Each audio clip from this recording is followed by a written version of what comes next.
இந்த வீடியோல Naruto Shippuden season 3 episode 58 நம்ம பார்க்க போறோம். ஓப்பனிங்லயே டீம் யாமட்டோவை கூட்டிட்டு போவாங்க. நருட்டோ மேல வந்துட்டு இருக்கும்போது சோரா அவனோட காலை உள்ள விட்டு கீழே வேற வைக்கிறதுக்கு ட்ரை பண்ணிட்டு அவனே புடிச்ச மாதிரி இருக்கும். பார்த்தா புடிச்ச மாதிரி இருக்காது, அந்த ஆங்கிள் தான் அப்படி இருக்கும். நருட்டோவை மொத்தமா தள்ளுறக்கு ட்ரை பண்ணிருப்பான். நருட்டோவும் விழுந்துருவான். சமாளிச்சு தலைவன் நின்னுட்டு திரும்ப அடிக்கிற மாதிரி வருவான். உனக்கு இது தேவைதான்ட்டு சோரா சிரிப்பான். உன்னை கொல்ல போறோம் பாருன்ட்டு நருட்டோ ஓடுவான். கம்மனு நருட்டோன்ட்டு யாமட்டோ பிடிப்பாரு. நருட்டோலாம் ரொம்பவுமே காண்டில தான் இருப்பான். சீருக்கு ஏன் சோரா இப்படி பண்ணேன்னு சொல்லி கேட்கவும் சாரி கேட்டுட்டு அவன் பாட்டுக்கு தனாவட்டா போயிருவான். நருட்டோ செம கடுப்பாவான். அவனை போட்டே தீருவேன் அப்படின்ட்டு. கர்மானு ஒண்ணு இருக்கு தம்பி அப்படின்னு பாரு யாமட்டோ. கதவு ஓபன் ஆனதுக்கு அப்புறமா சீருக்குவை பார்த்துட்டு மாங்ஸ் வந்து வெல்கம் பண்ணுவாங்க. ஏதாவது இந்த விஷயங்கள்ல முன்னேற்றம் இருக்கான்னு சொல்லி சீருக்கு கேட்கவும் ஆல்ரெடி மாங்ஸ 3 மறைக்கப்பட்ட கல்லறைகளுக்கு அனுப்பிச்சுட்டு இருக்கோம். நாவுமா சாமாவோடது, டோவோ சாமா, அப்புறம் சைட்டோ சாமாவோட அந்த 3 கல்லறைகளையும் பாதுகாக்கிற மாதிரி ரொம்பவுமே ஃபைனான ஸ்கில்ஸ் இருக்க பர்சன்ஸ் தான் அனுப்பிச்சிருக்கோம். ஏதாவது பிரச்சனைனா டக்குன்னு நமக்கு இன்ஃபார்ம் பண்ணுவாங்க. அதுன்னு மட்டும் இல்லாம கீட்டனேவோட அந்த மறைக்கப்பட்ட கல்லறையை வந்து ஆல்ரெடி தேடிட்டாங்களே, அதை பத்தின இன்வெஸ்டிகேஷன் போயிட்டு இருக்குன்னு ஃபயர் டெம்பிள சுத்தி இந்த சர்வேலன்ஸ்ங்கறத டைட் பண்ணியாச்சு. பாதுகாப்பை எமர்ஜென்சி லெவல்ல வச்சிருக்கோம்னு சொல்லுவாங்க. அப்பனா நம்ம கொஞ்ச நாச்சு ரிலாக்ஸ் பண்ணலாம்னு நினைக்கிறேன் அப்படின்னு சீருக்கு. ரொம்ப நேரம் ஆயிடுச்சு அப்படின்பா சோரா. ரொம்பவுமே ஆட்டிடியூட் காட்டுறான் அப்படின்பா சக்குரா. நருட்டோ அவனை பார்த்துட்டு இருக்கும் போது சீருக்குவை தவிர மற்ற இருக்க மாங்ஸ் எல்லாருமே இவன்லாம் எதுக்கு இங்க இருக்கணும் அப்படிங்கிற ஒரு விஷயம் அவங்களோட பார்வையிலேயே தெரியும். நருட்டோ ஷாக்ல இருப்பான். இதுக்கப்புறமா சீருக்கு அவரோட மாஸ்டர் கிட்ட டீம் யாமட்டோவை இன்ட்ரோடியூஸ் பண்ணி வைப்பாரு. கேப்டன் யாமட்டோ, என் பேர் யாமட்டோ, இவன் சாய், இவ சக்குரா அப்படின்னு சொல்லும் போது நருட்டோ ஓடி வருவான். அப்புறம் இவன் நருட்டோ அப்படின்பாரு. லீஃப் நிஞ்சாவா பார்த்தாலே தெரியுது அப்படின்பாரு பான்சாய். நருட்டோ, உங்களுக்காக இதை நாங்க பாத்துக்கிறோம் அப்படின்பா. எப்ப வேணாலும் நாங்க ஆக்ஷன்ல இறங்கிறதுக்கு தயார் தான் அப்படின்பாரு யாமட்டோ. ஃபீல்ட்ல இருக்க எங்களோட நிஞ்சா மாங்ஸ் கிட்ட இருந்து ஏதோ ஒரு விஷயம் கிடைக்கிற வரைக்கும் கொஞ்சம் வெயிட் பண்ணுங்க, இப்ப என்ன ஃபாலோ பண்ணுங்க அப்படின்னு சிறுக்க சொன்னதுக்கு அப்புறமா வெளியே காட்டுவாங்க. அந்த கதவு மொத்தமா மூடும். சாய் பாத்தீங்கன்னா அந்த திருடப்படக்கூடிய உடம்ப என்ன பண்ண போறாங்கன்னு எனக்கு ஆச்சரியமா இருக்கு அப்படின்பா. எதுக்காக அவங்களுக்கு இந்த மாதிரியான ஒரு விஷயம் தேவைப்படுதுன்னு. ஒண்ணு அவங்களுக்கு அவங்க உடம்புக்குள்ள இருக்க இன்ஃபர்மேஷன் தேவைப்படலாம், இல்லனா அப்படின்ட்டு கோனஹா கிரஷ்னு நம்ம ஒரு ஆர்க் பார்த்தோம் இல்லையா, அந்த ஒரு ஆர்க்ல ஒரோச்சிமாரு ரீஅனிமேஷன் ஜுட்சுவை யூஸ் பண்ணிருப்பான். ஃபர்ஸ்ட் செகண்ட வந்து எப்படியும் சமன் பண்ணிருவான். மூணாவது ஒண்ணு பாத்தீங்கன்னா தேர்ட் ஹோக்காகே அவரோட ஜுட்சுஸ்ல யூஸ் பண்ணி ஸ்டாப் பண்றதுக்கு ட்ரை பண்ணுவாரு. ஆனா ஒரோச்சிமாருக்கு அது நல்லாவே தெரியாது ஒண்ணு ஃபெயில் ஆகி போச்சு அப்படின்னு. ஃபர்ஸ்ட் ரெண்டும் கூட சமாளிச்சிடலாம், ஆனா மூணாவது வந்தா ரொம்பவுமே மோசமா போயிருக்குங்கிற மாதிரி தான் தேர்ட் ஹோக்காகவே பயந்துருப்பாரு. அவ்வளவு பவர்ஃபுல்லான ஆள் தான் உள்ள இருந்தது. இருந்தாலுமே இந்த ஒரு பாயிண்ட்ல அவரை பாத்தீங்கன்னா ஒரோச்சிமாருனால அவ்வளவு ஈஸியெல்லாம் ரீஅனிமேஷன் ஜுட்சு வச்செல்லாம் சமன் பண்ணிட முடியாது. ஏன்னா அதுக்கான ஒரு பெரிய காரணமே பாத்தீங்கன்னா இதுக்கப்புறமா வரப்போற எபிசோட்ஸ்ல எல்லாம் பார்ப்போம். அதுன்னு மட்டும் இல்லாம கடைசி கட்டத்துக்கு போகும்போதெல்லாம் ஒரோச்சிமாரு அதுக்கான காரணம் என்னங்கிறத கண்டுபிடிச்சிட்டு அதுக்குன்னு ஒரு சில விஷயங்களை பண்ணிருப்பான். ஆக்சுவலா அந்த விஷயங்கள்லாம் செம கூஸ்பம்ஸ் ஏற்படுத்தும் நமக்கு. சரி, நம்ம இந்த கதைக்குள்ள வருவோம். ஒன்னு இன்ஃபர்மேஷனுக்கா இருக்கும், இல்லைன்னா ஒரோச்சிமாரு மாதிரி அவங்களே உங்களுக்கு தேவைப்படலாமா இருக்கும் அப்படின்னு பாரு. நருட்டோ இம்ப்ரெஸ் ஆயிருவான். அப்ப அந்த மறைக்கப்பட்ட கல்லறைகள்ல இருக்கவங்க ரொம்பவுமே ஆசமான பீப்புளா தான் இருக்க முடியும் அப்படின்பா. சிறுக்கு ஸ்டாப் ஆயிருப்பாரு. நருட்டோ மோதிடுவான். அவங்க உண்மையாலுமே அற்புதமானவங்க தான், ஆனா ரொம்ப நல்லவங்க அப்படின்னு சொல்லிட்டு ஈஸ்ட் வெஸ்ட் சவுத் நார்த்னு சொல்லி அந்த 4 டைரக்ஷனுக்கும் நடுவாலதான் ஃபயர் டெம்பிள் இருக்கு. அந்த 4 டைரக்ஷன்லயுமே நாவுமா, சைட்டோ, டோவு அண்ட் கிட்டானேவோட மறைக்கப்பட்ட கல்லறைகள் இருக்கு. ஆக்சுவலா அவங்க தான் இந்த ஈஸ்ட் வெஸ்ட் சவுத் அண்ட் நார்த்ல கவர் பண்ணிருக்காது. நடுவால இந்த ஃபயர் டெம்பிள் இருக்கு அப்படின்பாரு. அதுன்னு மட்டும் இல்லாம அவங்க 12 நிஞ்சா கார்டியன்ஸ்ல மெம்பர்ஸா இருந்தவங்க அப்படின்பாரு. அத வந்து கார்டியன் ஷினோபி 12னு சொல்லுவாங்க. நருட்டோ அந்த பேரை கேட்டுட்டு ஆச்சரியப்படுவான். சக்குராக்கும் சாய்க்கும் அவங்கள பத்தி நல்லா தெரியும். நருட்டோ அவங்க அவ்வளவு ஃபேமஸான்னு சொல்லி கேட்பான். அப்படின்னா அவங்களுக்கு தெரியும், உனக்கு தெரியாதுல அப்படின்ட்டு யாமட்டோ சொல்லும் போது நருட்டோ கொஞ்சம் காண்டாவான். 12 நிஞ்சா கார்டியன்ஸ்ங்கிறது ஒரு ஆர்கனைசேஷன். ஃபயர் கண்ட்ரில இருக்க எல்லா இடத்துல இருந்தும் கேதரான மெம்பர்ஸ் தான் இருப்பாங்க ஃபியூடல் லார்ட ப்ரொடெக்ட் பண்றதுக்கு அப்படின்னு யாமட்டோ சொல்லவும் கோனாகா ஷினோபிஸ் தான் இந்த ஃபயர் கண்ட்ரியை ப்ரொடெக்ட் பண்ணும் அப்படின்னு சொல்லி கேட்பான். ஆமா, நம்ம தான் ஃபயர் கண்ட்ரியை ப்ரொடெக்ட் பண்றோம் இல்லைன்னா சொல்ல. ஆனா நமக்கும் இந்த 12 நிஞ்சா கார்டியன்ஸ்க்குமான வித்தியாசம் இருக்கு. கோனாகா அப்படிங்கறது ஒரு ஆர்கனைசேஷன், அது என்டையர் கண்ட்ரியையுமே ப்ரொடெக்ட் பண்ணுது. ஆனா இந்த கார்டியன் ஷினோபி 12 ஃபியூடல் லார்ட மட்டும் தான் பாதுகாப்பாங்க அப்படின்னு யாமட்டோ சொல்லிட்டு இருக்கும் போது சீருக்கு ஒரு ஃபியூடல் லார்ட பாதுகாக்கிறது என்டையர் நேஷனையுமே பாதுகாக்கிறதுக்கு சமம். அந்த ஒரு வியூ இருந்தவங்க தான் இந்த 12 நிஞ்சா கார்டியன்ஸை உருவாக்குனது.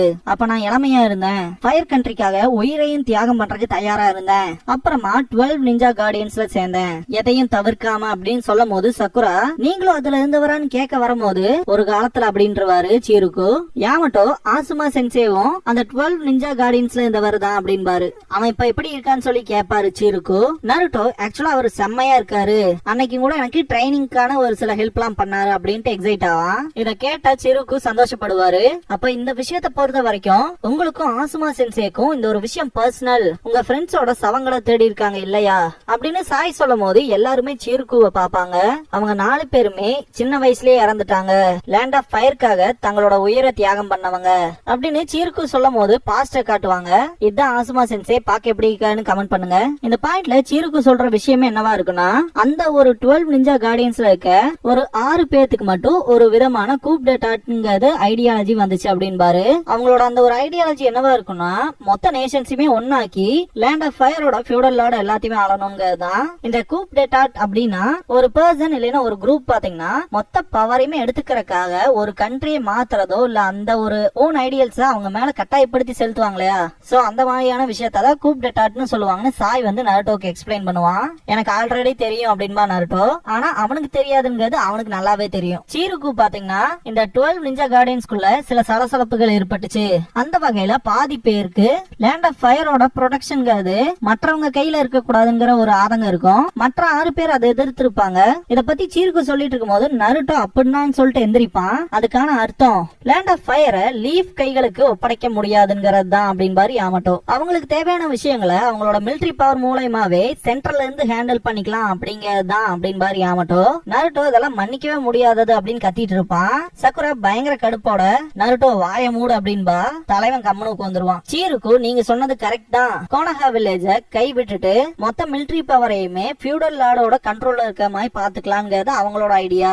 அவங்களோட பிளான் அந்த மாதிரி இருந்த அதே டைம்ல அவங்க மற்ற கண்ட்ரீஸ அட்டாக் பண்றதுக்கான ப்ரிப்பரேஷன்ஸ் பண்ணிட்டு இருந்தாங்க அப்படின்னு சீருக்கு சொல்லவும் சக்குரா ஷாக்காவா. அவங்கள பொறுத்த வரைக்கும் இந்த 5 கிரேட் நேஷன்ஸுக்கு இடையில இருக்க இந்த ஒரு பேலன்ஸ் இருக்கு தெரியுங்களா, அந்த ஃபைனா பீஸா போயிட்டு இருக்கு இல்லையா, அத பத்தின கவலை கிடையாது. அவங்களோட மொத்த நம்பிக்கையுமே இந்த எல்லா நேஷன்ஸையுமே ஒன்னு சேர்த்தி லேண்ட் ஆஃப் ஃபயர் ஆளும் போதுதான் உண்மையான பீஸ் கிடைக்கும் அப்படின்னு நம்புறாங்க.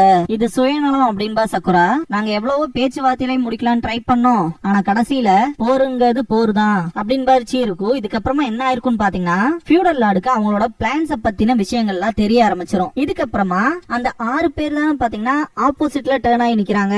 அவங்களுக்கு எதிராக இந்த நல்ல பர்சன்ஸ் இருப்பாங்க இல்லையா, சீருக்கு, ஆசுமா, அப்புறம் சைட்டோ, டோவு, நாவுமா, கீட்டானே 6 பேர்த்தையுமே அவங்களுக்கு அப்போசா நிக்க வச்சிருப்பாரு ஃபியூடல் லார்ட். அந்த மோசமான ஐடியாலஜில இருந்த அந்த 6 பேருமே அன்னைக்கு இறந்துட்டாங்க.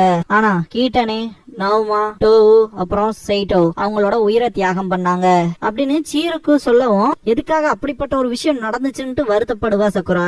சாய் பாத்தீங்கன்னா அந்த மறைக்கப்பட்ட கல்லறைகள்ல இருக்காது ஆசுமா அப்புறம் சீருக்குவோட நண்பர்கள். இதே விஷயத்த நருட்டோ, சக்குரா உங்களோட ஃப்ரெண்ட் சாசுகி இறந்ததுக்கு அப்புறமாவும் அவனோட உடம்ப இன்னொருத்தன் திருடிட்டு போறத பாக்குற உங்களோட ஃபீல் எப்படி இருக்குன்னு சொல்லி கேட்பான். அது வலிக்கும் தானே அப்படின்னு சாய் கேட்கவும், கீட்டனேவோட உடம்ப திருடினவனை மட்டும் நாங்க சும்மாவே விட போறதா இல்ல அப்படின்னு சக்குரா கண்டிப்பா அவங்கள நாங்க முடிப்போங்க மாதிரி நருட்டோ சொல்லுவான். வெளியே பயங்கரமா சத்தம் கேட்கும். எல்லாரும் திரும்பி பார்க்கவும் சீருக்கு யங் மாங்ஸுக்கான ஈவினிங் பிராக்டிஸ் இது அப்படின்பாரு. எல்லாருமே பிராக்டிஸ் பண்ற அந்த இடத்துக்கு போவாங்க. நருட்டோ ஆச்சரியத்தோட ஒரு விஷயத்த பாப்பான். பார்த்தா சோரா ட்ரைனிங் எடுத்துட்டு இருப்பான். அவனா அது அப்படின்ட்டு கடுப்பாவான். இதுக்கப்புறமா அந்த யங் மாங்ஸ் பாத்தீங்கன்னா ஒருத்தர் மற்றொருத்தரோட சண்டை போட்டுக்குவாங்க. அதாவது ட்ரைனிங்ல இது ஒரு பார்ட், அதாவது பேசிக்கா தான் எந்த ஒரு அடியும் விழுகாம சண்டை போட்டுக்கிற மாதிரி. ஜஸ்ட் ஒருத்தர் அடிக்க வந்தா எப்படி தடுக்கலாம், அவனை எப்படி அடிக்கலாம்ங்கிற மாதிரி இருக்கும். நருட்டோ சோராவை மட்டும் தான் பாப்பான். சோரா ட்ரைனிங் எடுக்கிறத காட்டுவாங்க. நருட்டோ கொஞ்சம் வினோதமா இருக்கு அப்படின்பா. என்னதான் பிரச்சனைன்னு சக்குரா கேப்பா. சோரா அடி வாங்கி விழுகிறத காட்டுவாங்க. அவனை பயங்கரமா கடுப்பேத்துறான்னு நருட்டோ வளருவான். அந்த ஒரு பிராக்டிஸ் முடிஞ்சதுக்கு அப்புறமா தேங்க்யூ வெரி மச் எல்லாருமே கிளம்புவாங்க. சோரா பக்கத்தாலேயே நருட்டோ நிப்பான். மறுபடியும் நீயான்ட்டு பாப்பான் சோரா. நருட்டோ செம்ம நக்கல் பண்ணுவான் சோராவை. கடுப்பேத்தாத என்ன அப்படின்பா. நீ தாண்டா என்ன ஃபர்ஸ்ட் கடுப்பேத்துனது, இதெல்லாம் என்னடா ட்ரைனிங், நான் பார்த்ததெல்லாம் இப்படிதான் ஆடி காட்டுவான் நருட்டோ. சோரா கோவப்படுவான். சொல்லுவான், அவ்வளோலாம் ஒன்னும் சீன் இல்ல, ஜஸ்ட் பண்ணுக்காக தான் பண்ணேன், இருந்தாலும் இது எனக்கு சுத்தமா பிடிக்கல, பயங்கரமா காண்டாவுது அப்படின்பா நருட்டோ. சகுரா நருட்டோ மேல காண்டாவா. எல்லாருமே சோரா நருட்டோவை பாப்பாங்க. சோரா, உன் பேரு நருட்டோ தானே, நீ செத்து புதுசா பிறப்பில, அப்ப உனக்கு ஒரு அருமையான பேர் நான் வைக்கிறேன் அப்படின்ட்டு காமியோ அப்படின்பா. அதாவது இந்த ஒரு பேரை பாத்தீங்கன்னா புத்திஸ்ட் பிரீஸ்ட்ல இருக்காங்க இல்லையா, புத்த துறவிகள், அவங்க ரீசெண்டா இறந்து போன மனுஷங்களை அப்படிதான் சொல்லுவாங்க, அந்த பேரை வைக்கிறேன் அப்படின்பா. நருட்டோ ஷாக் ஆவான். அந்த டைம் யூஸ் பண்ணி சோரா அடிக்க வரும்போது சகுரா நருட்டோ பாரு அப்படின்னு சொல்லி கத்துவா. தலைவன் அந்த ஒரு அட்டாக்க சிம்பிளா தட்டி விட்டுருப்பான். ரெண்டு பேருமே பயங்கரமா சண்டை போட்டுக்குவாங்க. சோரா நருட்டோவை பயங்கரமா கிக் பண்ணுவான். நருட்டோ தடுத்துட்டு தான் இருப்பான். ரொம்ப தூரத்துக்கு சோரா பின்னாடி போவான். ஃபைனலா சீரியஸ் ஆயிட்டியா அப்படின்னு கேட்பான் நருட்டோ. இதுக்கு முன்னாடி நருட்டோ ஃபைட் பண்ணிருப்பான் இல்லையா, அந்த ஒரு ஸ்ட்ரென்த் பத்தி டிஸ்கிரைப் பண்ணுவான். திடீர்னு பார்த்தா சோரா அட்டாக் பண்ண ஆரம்பிச்சிருவான். ரொம்பவுமே வெறி பிடிச்சவனோட்டு அடிப்பான். நருட்டோ டாஜ் பண்ணிட்டு மேல ஜம்ப் ஆவான். என்ன ரொம்ப காண்டேத்திட்ட நீ அப்படின்ட்டு நருட்டோவை பஞ்ச் பண்றத நிறுத்தவே மாட்டான்.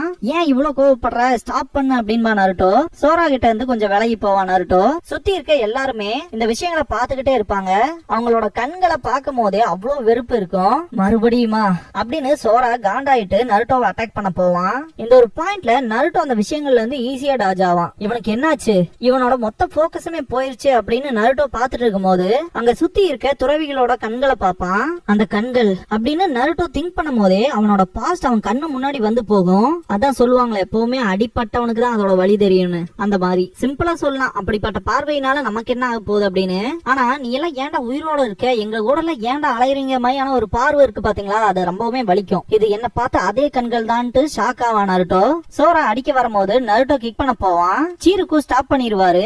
நருட்டோ கிக் பண்ண போனான் இல்லையா, அவனால ஸ்டாப் பண்ண முடியாது.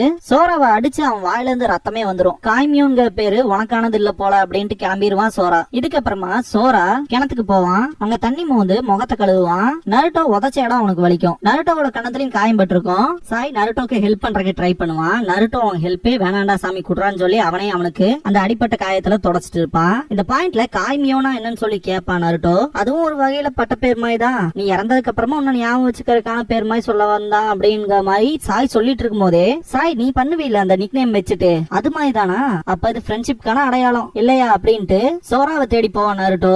வினோதமான ஃபீலிங் இருக்கும் நருட்டோக்கு. நாவுமாவோட மறைக்கப்பட்ட கல்லறைக்கு போன ரெண்டு மாங் பாத்தீங்கன்னா அந்த கல்லறை உடஞ்சிருக்கத பார்த்து ஷாக் ஆவாங்க. நருட்டோ சோராவை தேடிக்கிட்டே ஒரு குகைக்குள்ள போவான். அங்க பார்த்தா சோரா அவனோட பீஸ்ட் வேவ் பாம் டெக்னிக்கையும் பீஸ்ட் இயரிங் கேல் பாம்ங்கிற டெக்னிக்கையும் பிராக்டிஸ் பண்ணிட்டு இருப்பான். நருட்டோ இந்த அளவுக்கு ஸ்கில் வச்சிருக்கியடா டெக்னிக்ஸ்ல அப்படின்னு சொல்லிட்டு பாராட்டும் போது, நீ எங்கடா இங்க அப்படின்னு சொல்லி கேட்பான் சோரா. எனக்கு காய்மியோன்னு ஒரு பேர் கொடுத்தில, அதே பேர் உனக்கும் கொடுக்கறதுக்கு வந்திருக்கா அப்படின்ட்டு நருட்டோ டீஸ் பண்ணுவான். சோரா இந்த இடத்துல அவன் சண்டை போடுறதுக்கு தான் வந்திருக்கான்ட்டு சண்டை போட்டே இருப்பான். நருட்டோ டாச் பண்ணிட்டே சிம்பிளா தான் இருப்பான். என்ன நக்கல் பண்றேன்ட்டு காண்டாவான் சோரா. லாஸ்ட்ல ரெண்டு பேருமே பாத்தீங்கன்னா பஞ்ச் பண்ண போஸ்ல நிப்பாங்க. கோயில்ல எதுக்காக அப்படி நடந்துச்சு அப்படின்னு சொல்லி கேட்பான். நருட்டோ மேல காண்டாவான் சோரா. என்ன சின்ன வயசுல எல்லாரும் பார்த்த பார்வை அங்கேயே இருந்துச்சு உன் மேல அப்படின்னு சொல்லிட்டு நருட்டோ கேட்கவும், அதுக்கு என்ன, அதுல எந்த வித்தியாசமும் கிடையாது, அவங்க என்ன ஒரு தொல்லைய பார்த்தா எனக்கு என்ன, இந்த உலகத்திலேயே என்ன அதிகமா வெறுக்கிறது யாரு தெரியுமா, அவங்கள இல்ல நான் தான், அது உண்மைதான், என்னோட சக்திகளை நானே வெறுக்கிறேன் அப்படின்னு சோரா சொல்லும் போதெல்லாம் நருட்டோ ஃபீல் பண்ணுவான். ஆனா அவங்கள விட்டு என்னால போக முடியாது அப்படின்ட்டு சோரா வெளிச்சத்துல போய் நிப்பான். எனக்கு அவங்க தேவைப்படுறாங்க, என் அப்பாவை கொன்ன கொலகாரனை பழி வாங்குறதுக்கு அப்படின்னு சோரா சொல்லவும், ரிவெஞ்சா அப்படின்ட்டு பாப்பா நருட்டோ. சோரா அந்த வெளிச்சத்துல நின்னுட்டு இருக்கும் போது ஒரு பறவை போகும். இது மோமோ மிடோரி, கல்லறைகளுக்கு ஏதாவது ஆயிருச்சோ அப்படின்ட்டு ஷாக் ஆவான். கோயில்ல இருக்கவங்கள பரபரப்பா இருப்பாங்க. சகுரா நருட்டோ கிட்ட எங்க போயிட்டு வர அப்படின்னு சொல்லி கேப்பா. நருட்டோ சாரி கேப்பான். நாம லொகேஷனுக்கு போன மாங்ஸ் ரிப்போர்ட் பண்ணிருக்காங்க, சேம் கீட்டனையோட கல்லாயில நடந்த மாதிரியே தான் இங்கேயும் நடந்திருக்கு, சடலத்தை திருடிட்டாங்க அப்படின்னு பாரு கேப்டன் யாமட்டோ. செம கடுப்பாவானுங்க நருட்டோவும் சோராவும். இதே ரேட்ல போச்சுன்னா மத்த ரெண்டுன்னு சொல்லி சீருக்கு ஃபீல் பண்ணுவாரு. எங்க டீம் ரெடியா தான் இருக்கு, நாங்க போறோம் அப்படின்னு பாரு கேப்டன் யாமட்டோ. சோராவும் வரன்னு சொல்லுவான். சரின்றுவாரு சீருக்கு. நருட்டோ கல்லறை கொள்ளையர்களோட கதைய இப்பவே முடிச்சு வைக்க வேண்டிய நேரம் வந்துருச்சு அப்படின்பா. இதுக்கப்புறமா கல்லறை கொள்ளையர்களை காட்டுவாங்க. சவப்பெட்டிகளை சர்ஃப் பண்ற போர்டு மாதிரி வச்சு யூஸ் பண்ணி போவானுங்க. இதுக்கப்புறமா கோயிலோட கதவு திறக்கும்.